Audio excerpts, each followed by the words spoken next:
I've got my clicker. People say I'm ill-equipped to talk at a biology conference, but it's not true. The topic of my talk is, the topic of my talk is elite policy legends in biology theory. Seriously, I'd like to thank people who've been helping out, like Lisa and Monica and Susan and Denise, and also Brian and Francisco and John for having me here.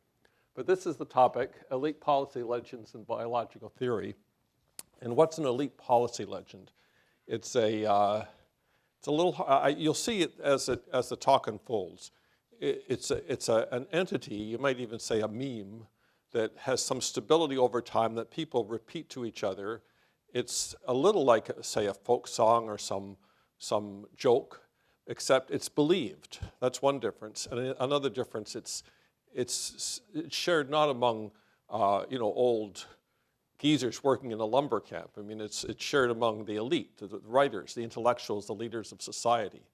And I'm interested in what biology and biological theory can say about this, what it can, how it can inform my interest in this. I've collected quite a few of these, and I try to track them down and see their development over time. And I want to go beyond. I mean, people talk about evolution in anthropology or sociology. They have evolutionary explanations of things, but they're not very specific. They're evolution in very general terms. I wanted to look at specific biological theories and see what it can say about these policy legends. Good. So here's my plan.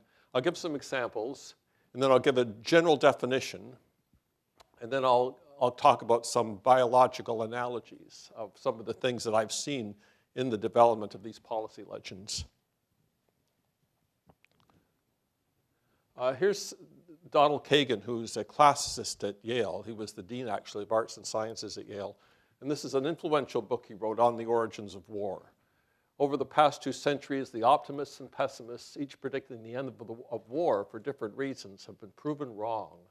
Believing in and hoping for progress, they forgot that war has been a persistent part of human experience. In 1968, Will and Ariel Durant calculated that there had been only 268 years free of war in the previous 3,421. So that's a fact. He testified before Congress that year. When the Defense Appropriations Act was submitted to Congress, the letter accompanying it from the committee quoted these. William Cohen, the Clinton Secretary of Defense, quoted these in various speeches. And so something's odd, though, because Will and Ariel Durant aren't historians. I mean, he's a historian. Will and Ariel Durant are popular philosophers. And as he's telling us that they went through this massive amount of data and collected these facts in order to put one line in their book on philosophy. I think that it's grounds for suspicion, and I think it's grounds to ask, what's the source? So, fortunately, other people have used it. Here's David Chandler, the head of the English British Royal Military Academy. He's got the same duration, 3.5 millennia of recorded history, but the number of peaceful years has grown from 268 to 292. And what's going on there? He doesn't give a source. But Gennady Shishkin of the Soviet News Agency did give a source. It was the Norwegian Academy of Sciences, except 2 millennia have been added to the data collection base. But at least we know where to look, at the Norwegian Academy of Sciences. Now, I don't know if anybody's ever talked at the Norwegian Academy of Sciences. There's a National Academy of Sciences, that's for sure. But there is no Norwegian Academy of Sciences. But here is more detail. Here's William Hawkins, director of the Hamilton Center for National Strategy, adding the same period, since 3600 BC, but now he's adding the number of wars there have been, 14,531. And what's important for us is he gives the date of the Norwegian study, 1984. The only trouble with that is here's Leonid Brezhnev talking at a banquet in Moscow in 1982, giving it essentially the same number of wars. as the Norwegian study would find 2 years later. So there's something fishy. You can keep looking and you can find different people attributing different sources. The Guinness Book of World Records talks about the numbers found by a Swiss scholar, Jean-Jacques Babel. Fulton Sheen, the Archbishop Sheen, talked about them being from a certain Belgian professor. Noam Chomsky used them. I forget where he attributed them to. I think that it's one thing to say they're unfounded, but to me there's a problem that the whole enterprise is misguided. How many wars have there been since 3600 BC? You can't be precise with a number unless you're precise with an answer, unless you're precise with a question. I mean, is the US Civil War war? I mean, if countries fight and stop fighting and start again, is that one war or two? If the Vikings attack Ireland, my ancestors, okay, was that a war or not? And it's also implausible to think that even if you could define anything precisely, you'd ever have the records to determine it. In 2538, was there a war somewhere in the world? And if there was, I should have said BC, was there a war somewhere in the world? And if there was, did it end by December, or did it spill over to January and ruin another year? Okay, this is the kind of thing that you'd have to know in order to come up with the number that Kagan and many other people have quoted. And so, shouldn't he know better? I mean, I want to be kind of objective about this rather than rhetorical, but he is an historian, and so many other people who quoted these things are an historian. Shouldn't they know better? And if they say it anyway, why did they go ahead and say it? And I think one of the reasons that they say it is so many other people have said it. They see it around and their critical faculties turn off. You can go back and you can look at the number that Kagan got, 268, just as you find it going back through time. General MacArthur used that very number in 1934 in a speech to World War I veterans. And you can work back and back and back. And one of the reasons to work back and back and back is that people tend not to believe you if you say, oh, that's meaningless. They tend to say, well, there's got to be some reasonable definition that experts use, okay? The way to nail these things, I think, is to find their origin. To say, here is somebody clearly making it up, and you can trace step after step after step. And the person this traces back to is a French writer in 1864, wrote a book, François Disparot. And he had this very strange theory of positive and negative forces determining society. He was clearly, I would say, influenced by Benjamin Franklin and Benjamin Franklin's positive and negative poles of electricity. And he had the various numbers. As you go back, the numbers change and new facts get injected. He's clearly at the origin of it. And as he claims there was only 227 years of peace. He says, voila, 1 year of peace. This is translated. 1 year of peace for 13 years of war. And that really is the origin of this very prevalent war myth. You can do things that you might do in cladistics. I mean, you can draw a tree of this type. And this is a tree of one section of the whole business, a certain branch that started in 1953. And you can do things like, for example, you can spot what's on the same tree by, instead of 14,531 wars, people started saying 14,513 wars. So this is a marker that you can use to construct trees of this type. Let's see what's next. Okay, traits of apology. That's an example. I'll give a couple more examples more briefly, but I'll give some of the traits of these entities. I'm interested in ones that have a long history. They're interesting. It's like being a paleontologist rather than a biologist. And so you're a paleontologist with an advantage because sometimes they say who they got it from. So it's like finding dinosaur bones with a little note saying, my ancestor was a Diplodocus or something like that. They occur in various versions, and they're transmitted through books and the media. And this seems a little in tension because normally we think of folklore. The second is folklore, and the third is anti-folklore. That folklore is supposed to be orally transmitted, and how something gets frozen when it gets written down. So how can we reconcile these two? And to me, that's simply the point of interest. I mean, people may write them down, but they do change. They change in the way folklore might change. They change in ways that reflect current attitudes and events. And so there is such a thing as written folklore. They're believed and circulated by leaders and intellectuals, which is close to 3. They're relevant to policy. You know, I'm not interested in urban myths. Okay, I'm interested in something that people say, oh, therefore we must fight for peace, or we must prepare for war, given the fact that war has been always with us. They're about specifics. I mean, if somebody says, if you want peace, prepare for war, that's not specific enough. I want something that talks about a certain historical fact. Their falsity is clear upon reflection.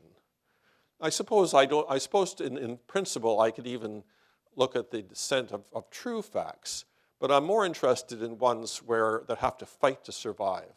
They have to fight because if you just thought of this, you'd realize that there's no way you can say there's been 14,531 wars since 3600 BC. And so what do they use to continue on in this very hostile environment, supposedly critical, smart people saying, I start getting carried away a little bit, saying nonsense, okay? I want to try to stay objective. And finally, my interest in the ones I'll talk about today are ones that take the form of lists. There's other kinds. There's bogus scientific experiments. You know, if you play Mozart for babies, you'll make them smarter. Scientific experiments that never happened. There's long speeches that people are supposed to have given. Benjamin Franklin gave a speech that gets quoted years later, still around the world, except he never gave it. Polly Baker, if anybody knows that, or Chief Seattle's speech.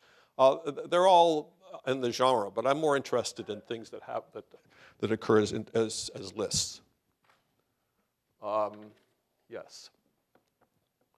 Lists are, and this is a theory promoted by anthropologist Jack Goody, lists are to writing as narratives are to speech. It's very natural if you have, especially an unordered list, to write them down. Okay, I was able to remember all the names of the people to thank, and it wasn't easy. Okay, partly it's you guys are right here. That helped, but still, it's hard to remember an unordered list. And so when writing began, you'd find, Sumerian tablets with lists on them, and if it's a story to tell, I can remember a narrative, but it's very natural for writing and lists to be connected up. And sometimes the lists are ordered, top to bottom, smallest to greatest. Sometimes they're just unsorted, which is harder. Sometimes in these folk lists, there's 2 comparison lists, old and new, how things used to be and how they are now. Sometimes they're at Jeremiah. Sometimes it was wonderful back then, and we need to get back to the past. And sometimes it's how far we've come. Here's another example. Derek Bok speaking to the Harvard Club about a survey, 2 surveys in fact, where the worst problems in classrooms were whispering, gum chewing, running in the halls. That's back in '45, and of course now they're physical assault, pregnancy, drug abuse, and weapons.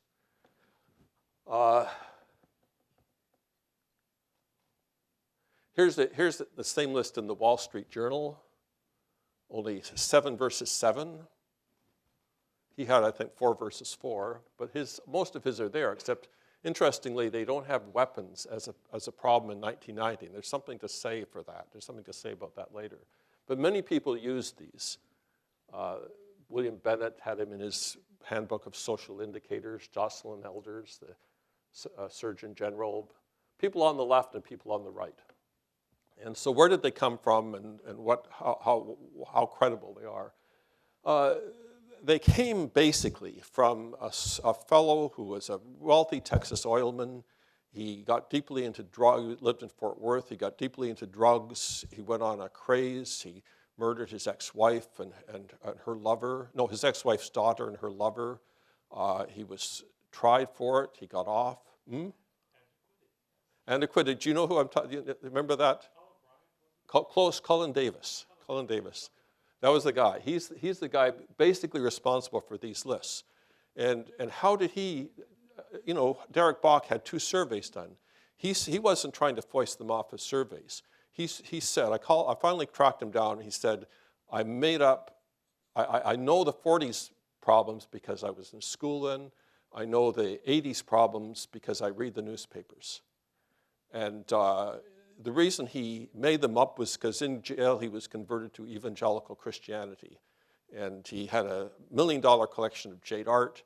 He and his minister smashed him into bits and took him into a boat in the middle of the lake in Fort Worth and dumped him over as idolatry. And so he went on crusades against teaching evolution in the schools or sex education. And as part of that, he made up these lists.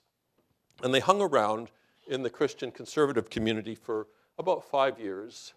And in those days, the old list was extremely long. I mean, it was just, we're living in Sodom and Gomorrah.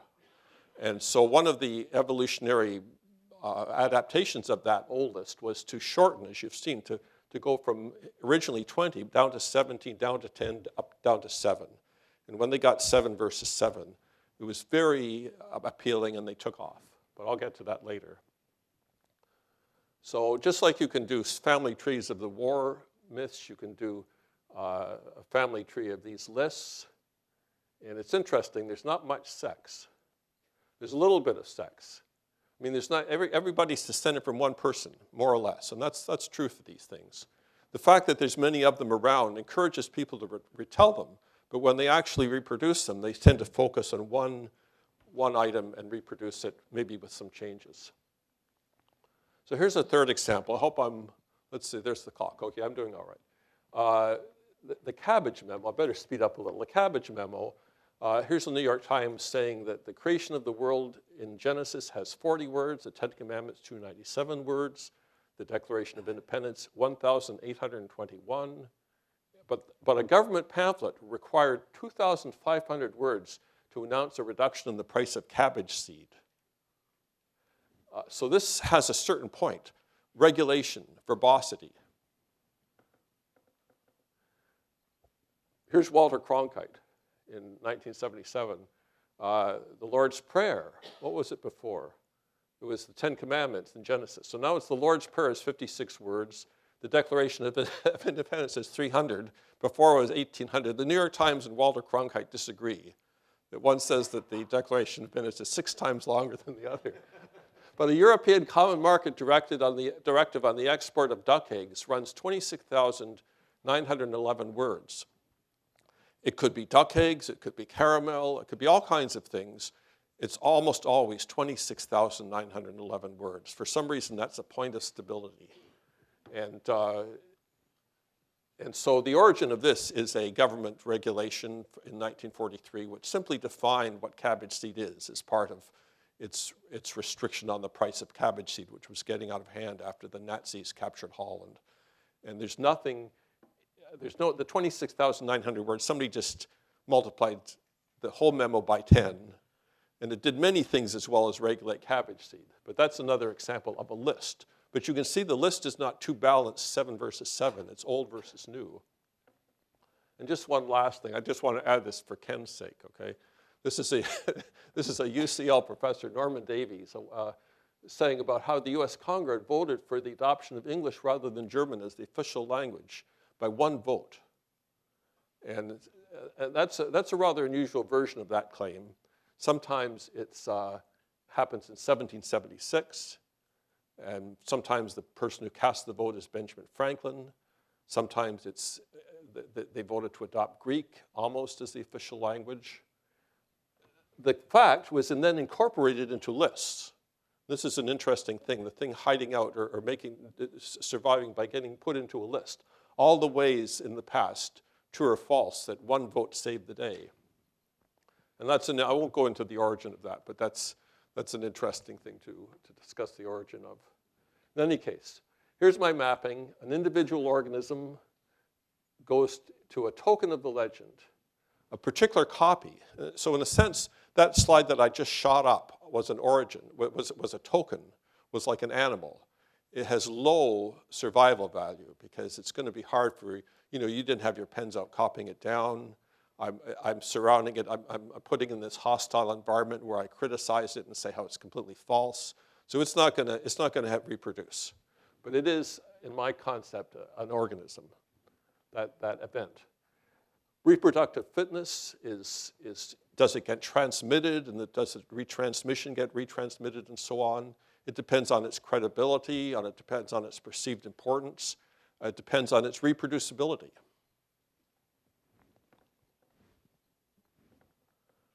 A species is a version of the legend, including the claimed source. If somebody says, I got this from CBS News, I want to include that in my concept of the species. Sex is combining two versions. And the genotype versus phenotype distinction, I want the list of school problems or the number of wars, peaceful years free of war, et cetera. I want them to be the genotype. I want the phenotype to be that plus its elaboration. It's the first that gets transmitted. If somebody says, as they did on my pair of school lists, here's then, here's now, what are they teaching our children? What are they teaching our children as part of the phenotype, okay? People don't feel constrained to pass that on when that's just somebody's interpretation. So here's some biological analogies. One is DNA repairing itself. It's the term that autopoiesis is used sometimes, maybe a little bit more outside of biology than inside of biology, but it's sort of the same idea. The danger of a list format is that I'll just tell you the most striking things, the ones I remember, and I'll forget all the others. And if that happens, it'll just wither away. And in fact, that is what happened to the war lists. There used to be the number of peace treaties, there used to be the number of average duration of peace treaties, and it just went down to 292 years free of war. So that's bad. And so one of the ways that there's self-repair going on is if you take a list of a natural length. 3 is a natural number to have in your list. 7 is a very natural number. You know, 7 wonders of the world, 7 deadly sins, 7 dwarfs, 7 this and that. Okay, there's psychological explanations that would put forward for 7, but it's a natural number, or 10 is natural. And so if there's a paired list, as I showed earlier, the old and new school lists, and somebody forgets one, they can't say, here's the 7 worst things in 1940, and here's the 6 worst things in 1990. They have to go back to the source, or they have to make something up. You find people doing both. I mean, you find people just throwing, Amitai Etzioni had 3 versus 3, and I never saw the 3 new ones ever before. I can't blame him, somebody just made them up because they needed balanced lists. But that is, I think, the lists repairing themselves. And the cabbage memo is very easy to repair. All you have to do is think of some venerable document and go on and count the number of words. If you forget that the original memo used the Lord's Prayer, all you have to remember is 26,911 words. And it seems like you don't even have to go to the document and count. You know, the Declaration of Independence, I'd say 300 words. So you can add that into to make your for your old versus new comparison. And I think this is important. It's subtle, but it's important. Lists have clear boundaries. You know when the list stops and the person's interpretation and the narrative about the list starts. And so you can just say, I'm going to just pass this on, and I'll add my own. And so that's getting a little towards the concept of autopoiesis, this notion of something that has boundaries and preserves them and protects them. They don't tend to unravel by people omitting stuff or adding stuff. And this is a very common, I'm not quite sure of what the biological analogy with this is, but the best source yet rule. Survival requires credibility, and whoever is the best authority yet to have used the list tends to get stamped on it for a while. Oddly enough, the Fullerton Police Department was one of the most frequently cited authorities in the school list for a certain reason, a certain event that occurred. But often it's CBS News. And so here's the, this is the congressional, the Congressional Quarterly Report. It's put out by the government. And it's got the two lists. And it cites a CBS News broadcast, and it also cites John Glenn, who used them in a statement. Now, do these people really think that John Glenn did these two surveys, or do they think even that CBS News did the two surveys? So in what sense is this a reference? I mean, it's a reference of, it's sort of like when you put a bumper sticker in your car that's salacious. You know, you're saying, I bought this somewhere. I didn't make this up myself. If it's a lie, it was somebody else. Somebody blame somebody else, not me. But this is a very common thing, and so many often it's attributed to CBS News for a certain event, which I'll come to. Speciation. This is another topic. Adaptation to new niches. The lists are extremely fast to adapt, and the way they can adapt is simply by switching the order. I mean, I showed you all the sins that the fundamentalists gave. When the list moved into the mainstream around 1985, the concern was drugs. And so those particular things involving alcohol and drug abuse got shot to the top. And a few years later, people worried less about drugs and more about violence. The drug events moved down, and Mortimer Zuckerman at Newsweek moved the violence events, rape, robbery, and assault up to the top. So this flexibility, you know, here are the 7 items that teachers worry about today. Nobody said that I'm giving them an order. And so I'm free to switch them around in order to maximize their impact. And so one of the ways that they survive is by being non-committal. They can occupy twice the niche if they say, I'm worried about war, but I'm not saying what to do with it. Donald Kagan, who's quite conservative, can quote them at the same time that Noam Chomsky quotes the war statistics. That's not true for the cabbage memo. That's clearly a conservative-oriented list. But for those other two, they're flexible in this way.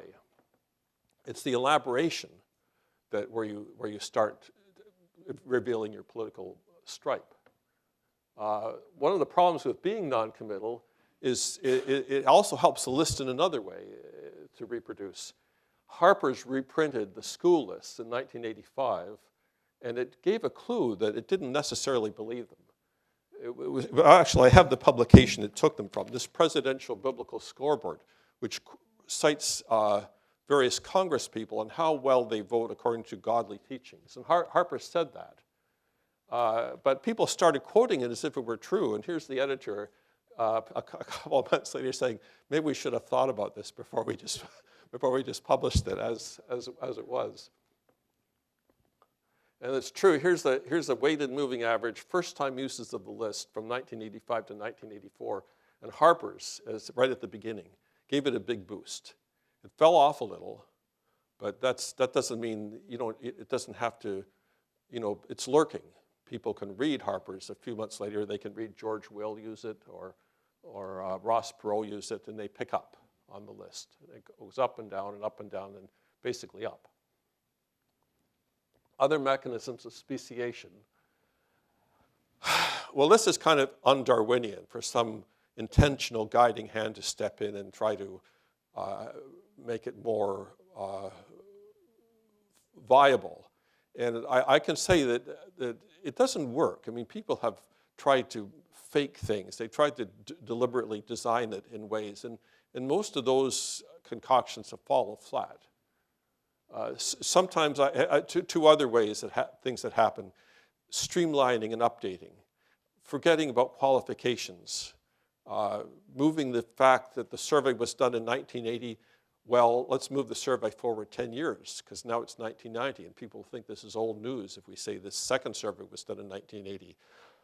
So you saw that happen. You saw the long 7 versus 17 school list being done in 1980, but the Wall Street Journal has it done in 1990, the second survey. Translating a list into another language and then having it come back to our language is a great opportunity for improvements in the adaptability of, or in the viability of the list. Norman Cousins stated an elaborate version of the Statistics of War list. It was translated into Portuguese. He knew he was making stuff up, so he said, this story is fanciful. This story about a computer that calculated the number of years of war. When it got translated into Portuguese, they didn't quite understand, I think, what is meant by fanciful. Does it mean it's fantastic or amazing or something like that? And so that got dropped. And so the US Army mission in Rio read it in the paper, sent it back home to the US Army Journal, and from there on, that was the family tree that I showed you. The family tree was after this event of the war lists. And misunderstandings of words. Somebody in 1813 in a German immigrant publication in Philadelphia said they're going to publish the official documents, perhaps, of Pennsylvania in German. And so that got mutated by probably by a simple misunderstanding of their phrase. I've asked people, could this be misunderstood? And they say, yeah, you could misunderstand that in German. That got misunderstood as German will be the official language, perhaps. It's an official language in some sense, but it's not the official language. So here's something that I didn't know too long ago. Here's a term I had to memorize for this talk. Allopatric speciation. And a small group of animals, say, enters a new environment, and they're cut off from the main group. And they adapt, they change, they improve with respect to the environment, and then they rejoin, and it turns out they're better off for the original environment. Maybe they wander onto a peninsula, and the water rises, and it's now an island. The reason for cutting them off is because however they adapt, you don't want it to be drowned out by them mating with the original gene pool. And so Bernard Goldberg broadcast the items, the school lists, in a very unusual environment on a TV screen. And he cut the 7 modern problems down to 7 and streamlined the wording, as any TV producer would.